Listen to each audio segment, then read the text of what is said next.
Miss झाली ना आपल्या परिसरातील ताजी अपडेट? अहो मग आजच C24 तास या आपल्या यूट्यूब चॅनलला लाईक करा, शेअर करा, सबस्क्राईब करा आणि बेल आयकॉनवरती क्लिक करायला अजिबात विसरू नका.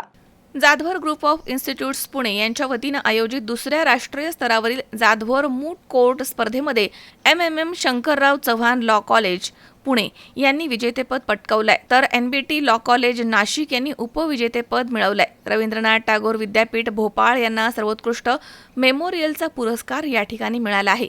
स्पर्धेचा समारोप नर्हे येथील प्राचार्य डॉक्टर सुधाकरराव जाधवर शैक्षणिक संकुलामध्ये उत्साहात पार पडला. Advocate Shastrurao Sudhakarrao Jadhavar law college आणि जाधवर लॉ कॉलेज यांच्या सहकार्यानं आयोजित या स्पर्धेच्या समारोप समारंभाला सर्वोच्च न्यायालयाचे न्यायमूर्ती उज्ज्वल भुयान प्रमुख पाहुणे, तर मुंबई उच्च न्यायालयाचे न्यायमूर्ती श्रीराम मोडक आणि पुणे येथील प्रधान जिल्हा आणि सत्र न्यायाधीश महेंद्र के महाजन, कौटुंबिक न्यायालयाचे प्रधान न्यायाधीश श्याम नागनाथराव रुक्मे, तसेच सावित्रीबाई फुले पुणे विद्यापीठाचे कुलगुरू डॉक्टर पराग काळकर, संस्थेचे अध्यक्ष प्राचार्य डॉक्टर सुधाकर जाधवर, उपाध्यक्ष ॲडव्होकेट शार्दूल जाधवर आदी उपस्थित होते.